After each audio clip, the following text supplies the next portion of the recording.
Mesdames et messieurs, bonsoir.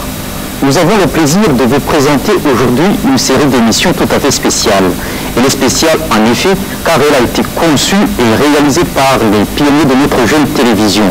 Au programme de ce soir, les maisons d'accueil pour étrangers à Bruxelles, l'imprimerie de l'abbaye, la ville de Bruges et autres sujets passionnants, les sportifs rwandais en Belgique. Enfin de la musique avec la fabrication de l'iningiri et des variétés musicales. Tout de suite, notre première émission, les maisons d'accueil pour étrangers à Bruxelles. Madame, Monsieur, bonsoir et merci d'être avec nous aujourd'hui.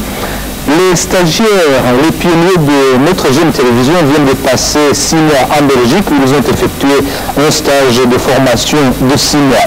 À l'issue de cette formation qui s'avère plutôt concluante, les stagiaires rwandais ont réalisé une série d'émissions basées sur les idées de ce qui les a plus frappés pendant leur séjour.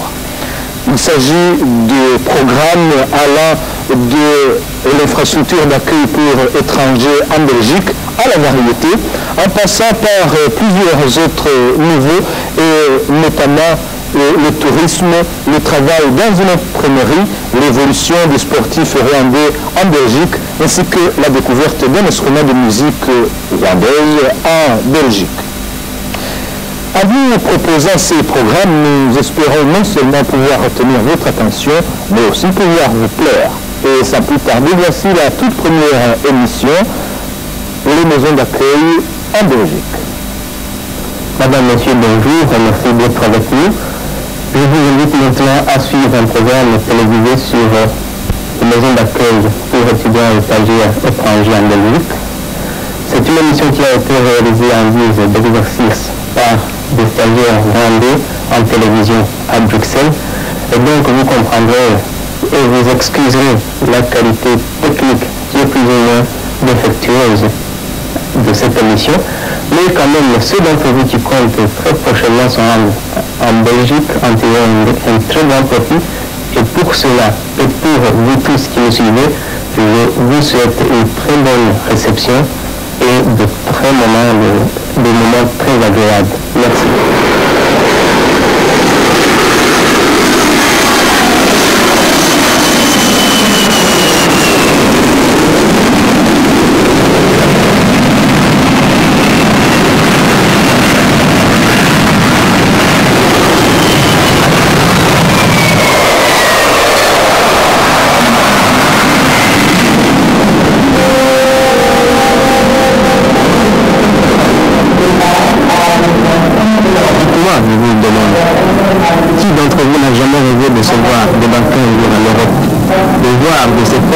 Cet Occident que l'État nous présente comme un véritable paradis. L'occasion n'est hélas pas donnée à tout le monde. Mais en fait, ce qui attend l'étudiant africain surtout, l'ardeur enthousiasmant. Ça va du simple dépaysement à la très grande difficulté de se trouver un logement. Et sur ce, il vaut mieux débarquer avec de bonnes adresses pour se renseigner de l'arrivée, comme l'a fait Dr Kalinda qui vient entreprendre ses études en Belgique. Lui aussi est à la recherche d'une maison d'accueil dont il a reçu l'adresse avant son départ du Rwanda. Et pour lui, comme pour tout autre Africain qui débarque à Bruxelles pour la première fois, il n'y a pas meilleure adresse que Matengo. C'est là un quartier Bruxelles, près de la porte de Namur, qui est particulièrement habité et fréquenté par des Aïouva. Raison d'ailleurs pour laquelle on a baptisé ce quartier Matengo. bruxellois regorge de galeries commerçantes et de boutiques où on peut acheter tous les produits africains. C'est qu'elles sont presque toutes tenues par des Africains. Et quand on est parvenu jusque-là, il n'y a presque plus moyen de se perdre. Car ces gens-là vous reçoivent comme une vieille connaissance. Ils vous orientent à n'importe quelle adresse où vous voulez vous rendre. Et c'est ainsi que vous connaissez, depuis là déjà, le chemin qui vous conduira à un foyer qui accepte d'héberger spécialement des étudiants ou des stagiaires ressortissants du tiers-monde. Car ce genre de maison, il en existe un bon nombre à Bruxelles. Dans l'ensemble, ce sont des maisons créées dans le courant des années 60. Elles relèvent toutes d'initiatives privées, mais souvent elles reçoivent l'appui des pouvoirs publics. C'est le cas notamment du foyer protestant David Livingstone. Ce foyer est situé 72 rue Blas à Bruxelles et il n'a de communicateurs que des étudiants et stagiaires de sexe masculin. Le coût d'une chambre là-bas est de 3650 francs belges par mois, soit 13 870 francs rwandais, ce qui représente un loyer de moins cher de toute la ville.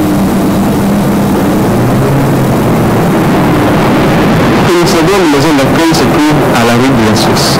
Cette fois-ci, c'est une maison réservée exclusivement aux étudiants stagiaires accompagnés de leurs conjoints. Et à quelques mètres de là, à la place Wax, se trouve le centre Entraide éducative et sociale. C'est un foyer qui loge des Africains, des Asiatiques et des Européens uniquement de sexe féminin. Les conditions sont les suivantes: être en règle de séjour et avoir 18 ans au moins, posséder une autorisation de séjour provisoire et offrir une garantie financière. Le Centre international des étudiants, situé rue de Parme, est sans doute le foyer le moins sélectif. Il accueille toutes les nationalités, étudiants ou non, hommes ou femmes, jeunes ou adultes, réunis, en transit ou une longue durée.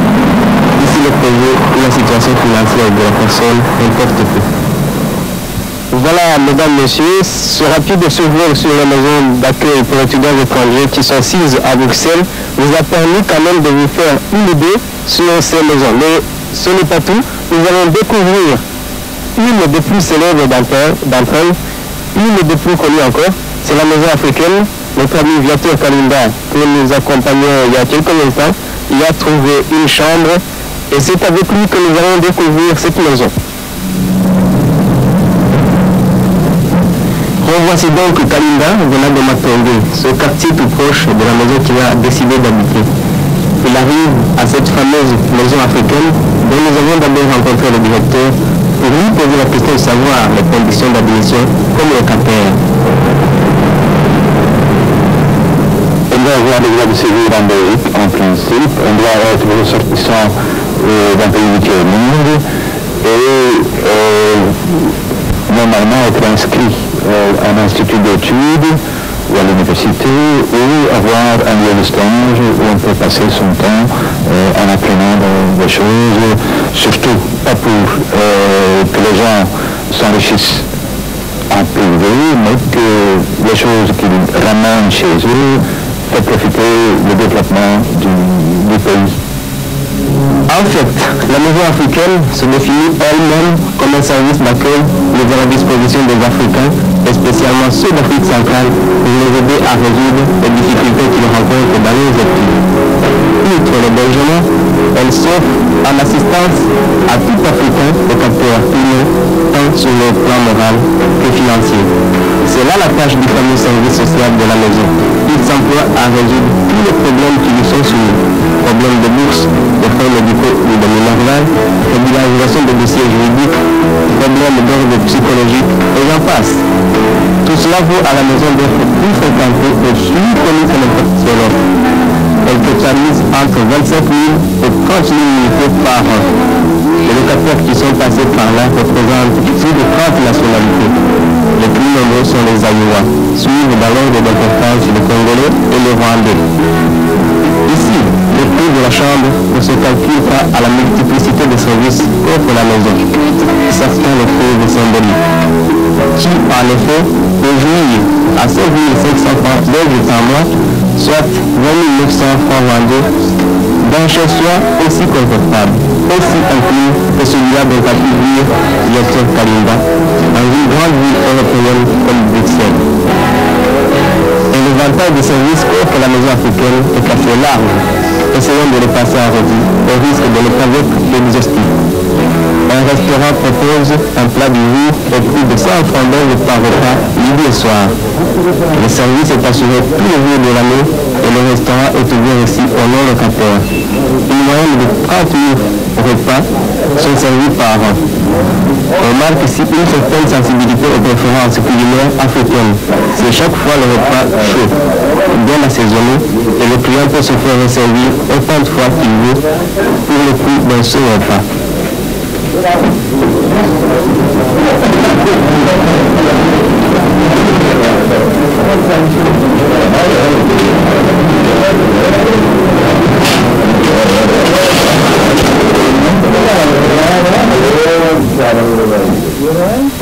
La maison a en outre pour souper une bibliothèque où l'on peut lire dans le cadre un bon nombre de périodiques édités en Afrique.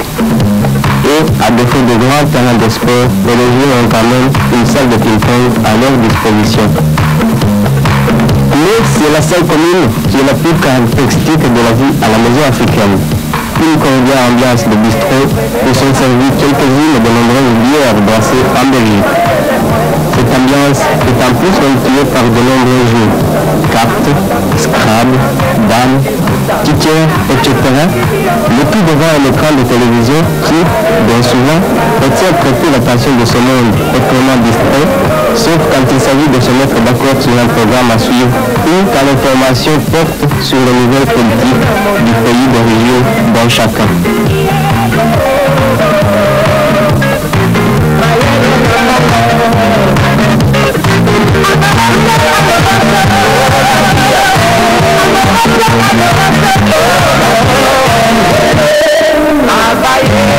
Notons que ce n'est pas seulement à Bruxelles qu'on rencontre une telle culture d'accueil pour étudiants et stagiaires étrangers.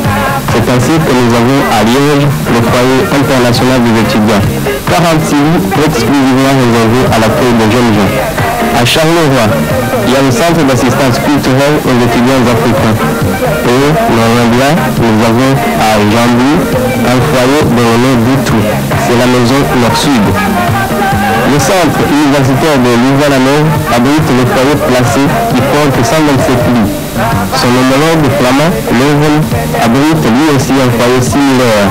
Vers l'ouest maintenant, il y a là deux maisons d'accueil. La première est à Mons et se dénomme Maison internationale. La seconde, du même nom également, précise à Tournai.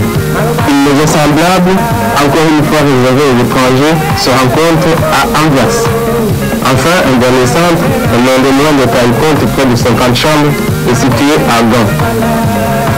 De tous ces centres, le grand mérite restera celui de faciliter une première adaptation aux habitudes de vie en Belgique et d'amortir ainsi le choc de la rencontre avec son nouveau mode de vie occidental. Grâce à eux, les étudiants africains ont pu recréer cette ambiance conviviale et de l'enfant qu'on a de moins en moins de chances de rencontrer ailleurs que chez soi.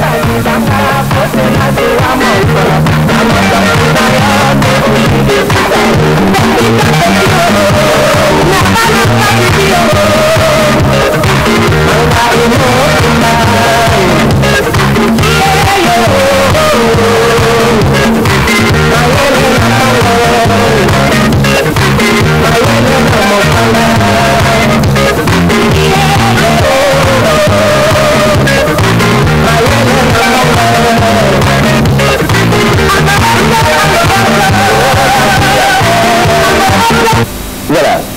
À la fin de cette première émission,